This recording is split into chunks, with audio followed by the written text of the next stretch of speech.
وَإِذَا قِيلَ لَهُ اتَّقِ اللَّهَ أَخَذَتْهُ الْعِزَّةُ بِالْإِثْمِ فَحَسْبُهُ جَهَنَّمُ۔ بڑی سخت آیت ہے کہ جب ان سے کہا جاتا ہے کہ اللہ سے ڈرو، تقوی اختیار کرو، جو یہ کام کر رہے ہو اس کو چھوڑ دو، اللہ سے ڈرو، تو اس کی نخوت اور اکڑ گناہی پر ابھارتی ہے۔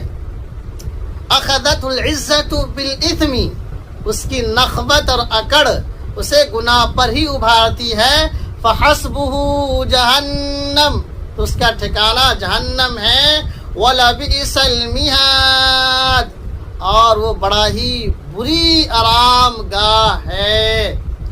وَمِنَ النَّاسِ مَن يَشْرِي نَفْسَهُ ابْتِغَاءَ مَرْضَاتِ اللَّهِ، دوسری طرف بعض لوگ وہ ہیں جو اپنے آپ کو اللہ کی خوشنودی کے لیے صرف کر ڈالتے ہیں، اپنے آپ کو اللہ کے لیے نثار کر دیتے ہیں۔ واللہ رؤوف بالعباد، اللہ تبارک و تعالی ایسے بندوں پر مہربان ہے۔